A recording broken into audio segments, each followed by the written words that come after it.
Hari ini Pak Presiden sudah berkantor di IKN maksud saya, dan kami beruntung menjadi tamu organisasi pertama yang diterima oleh Bapak Presiden. Saya lengkap dengan para deputi, bahkan ditemani oleh Pak Menteri Perhubungan. Beliau menyampaikan, kami pertama laporkan ada beberapa hal yang laporan progres kami berdua sebagai PLT.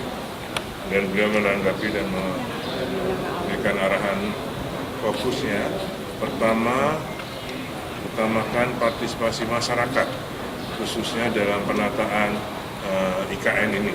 Jangan sampai masyarakat merasa terpinggirkan, tergusur, ataupun bahkan digusur.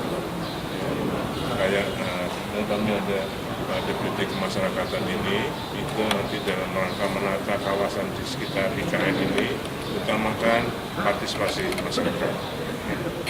Yang kedua, untuk investasi, beliau juga menyampaikan bahwa IKN ini akan menjadi contoh tata kelola manajemen pemerintahan yang baik dan cepat. Tidak cukup baik saja sekarang, tapi harus cepat. Apapun perizinan dan sebagainya itu dan lebih cepat, dan ini akan menjadi contoh untuk tata kelola perkotaan lainnya. Contohnya sekarang yang tentang investasi, dari 45 groundbreaking dari 1 sampai 6 yang sudah dilakukan oleh Bapak Presiden, kemarin hari Selasa tanggal 26 Juli sudah ditandatangani antara OIKN, perjanjian kerjasama antara OIKN dan para investor. Oke. Ada 14. Beliau minta segera dituntaskan yang 45 itu. Dan nanti minggu depan kalau Pak Presiden kunjungan yang ke sini, itu ada groundbreaking lagi ya, sekitar 5, dan itu sudah harus PKS. Tidak PKS, tidak akan groundbreaking. Nama BCA, kemudian Intiland, Indogrosir, RGE, dan Swissbank. Ini nggak terlalu banyak, hanya 5, tapi itu harus sudah lengkap dengan PKS, termasuk perizinan. Sehingga sekarang kalau dengan PKS, mereka sudah mulai membayar kontribusi. Dan tinggal masukkan dalam rekening sementara yang tidak akan dipakai oleh PKS. Yang kedua, jadi partisipasi masyarakat, karena kita punya di dalam pikiran Pak Presiden, kita punya 256.000 hektar. Jadi jangan sampai masyarakat merasa tergusur, tapi kalau bisa kalau memang harus direlokasi, dicarikan tempat yang lebih baik. Kemudian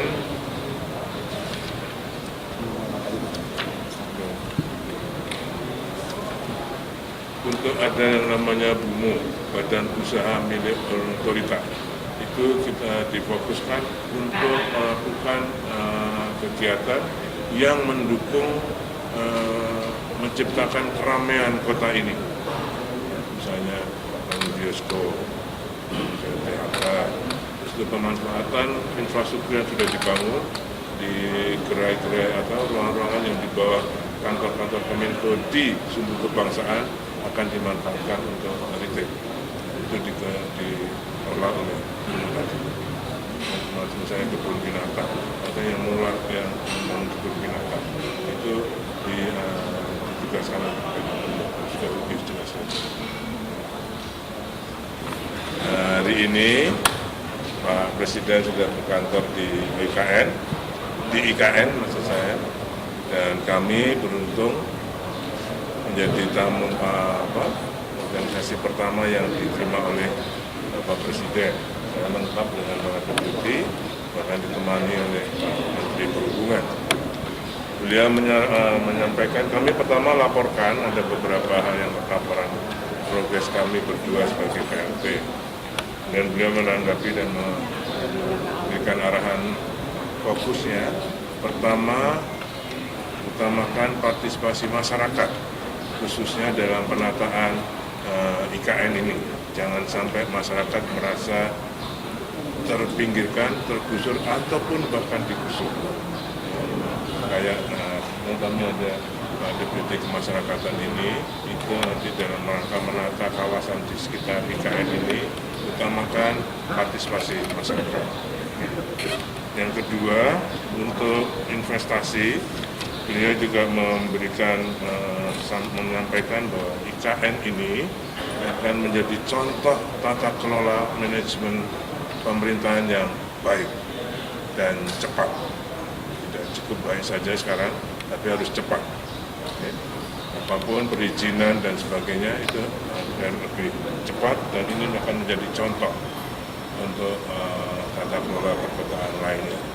Contohnya sekarang yang tentang investasi, dari 45 groundbreaking dari 1 sampai 6 yang sudah dilakukan oleh Bapak Presiden, kemarin hari Selasa tanggal 26 Juli sudah ditandatangani antara OIKN, perjanjian kerjasama antara OIKN dan para investor. Ada 14. Beliau minta segera dituntaskan yang 45 itu. Dan nanti minggu depan kalau Pak Presiden kunjungan yang ke sini, itu ada groundbreaking lagi sekitar 5, dan itu sudah harus PKS. Tidak PKS, tidak akan groundbreaking. Nama BCA, kemudian Intiland, Indogrosir, RGE, dan Swiss Bank. Ini nggak terlalu banyak, hanya 5, tapi itu harus sudah lengkap dengan PKS, termasuk perizinan. Sehingga sekarang kalau dengan PKS, mereka sudah mulai membayar kontribusi. Dan kita masukkan dalam rekening sementara yang tidak akan dipakai oleh PKS. Yang kedua, jadi partisipasi masyarakat, karena kita punya di dalam pikiran Pak Presiden, kita punya 256.000 hektar. Jadi jangan sampai masyarakat merasa tergusur, tapi kalau bisa ditempatkan, kalau memang harus direlokasi, dicarikan tempat yang lebih baik. Kemudian